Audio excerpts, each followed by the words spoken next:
നമസ്കാരം. നെയ്ച്ചോറിൻ്റെ കൂടെയും ബിരിയാണിയുടെ കൂടെയും വിളമ്പാൻ പറ്റുന്ന മലബാറിലെ കല്യാണ വീടുകളിലെ ടേസ്റ്റിയും അടിപൊളിയുമായ ഒരു മധുരമുള്ള ബീട്രൂട്ട് അച്ചാർ റെസിപ്പി പരിചയപ്പെടാം. Guys, my name is Soumya. Welcome back to Malabar magic kitchen. ഈ മധുരമുള്ള ബീട്രൂട്ട് അച്ചാർ റെസിപ്പി എന്താണെന്ന് നോക്കാം.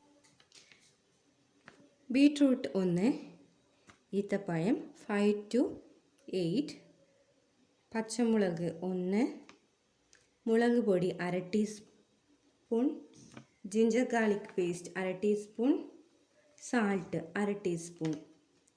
ഈ ഒരു ബീട്രൂട്ട് അച്ചാർ 3 to 4 days വേണ്ടിയിട്ട് മാത്രം പ്രിപ്പയർ ചെയ്യുന്നവയാണ്. ഇതിൻ്റെ ഷെൽഫ് ലൈഫ് കുറവാണ്, ബട്ട് വേവിക്കാത്തത് കൊണ്ട് തന്നെ വളരെ ടേസ്റ്റിയാണ്. കൂടുതൽ ഉണ്ടാക്കാതെ അതത് ദിവസത്തെ ആവശ്യത്തിന് വേണ്ടി മാത്രം പ്രിപ്പയർ ചെയ്യുന്നവയാണ് ഈ മധുരമുള്ള ബീട്രൂട്ട് അച്ചാർ. ഇനി ഈ അച്ചാർ പ്രിപ്പയർ ചെയ്യുന്നത് എങ്ങനെയാണെന്ന് നോക്കാം. ബീട്രൂട്ട് ചെറുതായി സ്ലൈസ് ചെയ്തതിന് ശേഷം ജിഞ്ചർ ഗാർലിക് മിക്സിയുടെ ജാറിലേക്ക് ആഡ് ചെയ്ത് കൊടുക്കുക. അതിനുശേഷം ഈത്തപ്പഴം മിക്സിയുടെ ജാറിലേക്ക് ആഡ് ചെയ്ത് കൊടുക്കുക. 1/2 ടീസ്പൂൺ മുളക് പൊടി ഇതിലേക്ക് ആഡ് ചെയ്ത് കൊടുക്കുക. ഒരു പച്ചമുളക് ആഡ് ചെയ്ത് കൊടുക്കുക. 1/2 ടീസ്പൂൺ ഉപ്പ് ഇതിലേക്ക് ആഡ് ചെയ്ത് കൊടുക്കുക. അതിനുശേഷം ഈ മിക്സിയുടെ ജാറിലേക്ക് വിനെഗർ ഒഴിച്ചു കൊടുക്കുക. അതായത് ഈ അച്ചാർ അരയ്ക്കാൻ വെള്ളം യൂസ് ചെയ്യരുത്. വിനെഗർ ഉപയോഗിച്ച് വേണം ഇത് അരച്ചെടുക്കാൻ.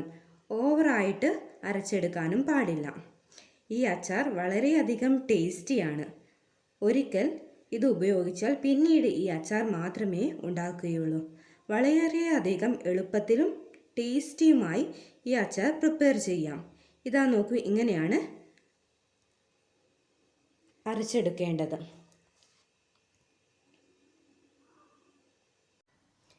ഇതാ നല്ല ടേസ്റ്റിയും സ്വീറ്റിയുമായ ബീട്രൂട്ട് അച്ചാർ റെഡി ആയിട്ടുണ്ട്. ഇനി ഇതൊരു സെർവിങ് ഡിഷിലേക്ക് മാറ്റാം. ഈ റെസിപ്പി എല്ലാവർക്കും ഇഷ്ടപ്പെട്ടു എന്ന് വിചാരിക്കുന്നു. ഇതിൽ പ്രധാനമായും ശ്രദ്ധിക്കേണ്ട 2 ടിപ്സ് പറഞ്ഞു തരാം. ടിപ്പ് നമ്പർ 1, കൂടുതൽ ഉണ്ടാക്കി സൂക്ഷിക്കാതിരിക്കുക. മാക്സിമം ഷെൽഫ് ലൈഫ് 4 days ആണ്. ഫ്രിഡ്ജിൽ 2 ആഴ്ച വരെ വെള്ളമൊന്നും കടക്കാത്ത കണ്ടെയ്നറിൽ സൂക്ഷിച്ചാൽ നിലനിൽക്കുന്നതാണ്. ടിപ്പ് നമ്പർ 2, വിനെഗർ ഉപയോഗിച്ച് മാത്രം അരച്ചെടുക്കുക. വെള്ളം യൂസ് ചെയ്യരുത്. അങ്ങനെ വന്നാൽ ടേസ്റ്റ് കുറയും. ഓക്കെ ഗൈസ്, ഈ റെസിപ്പി ഇഷ്ടമായാൽ തീർച്ചയായും ആ സബ്സ്ക്രൈബ് ലൈക്ക് ബട്ടൺ ഒന്ന് അമർത്തണേ. നാളെ ഒരു പുതിയ റെസിപ്പിയുമായി വരാം. Bye guys.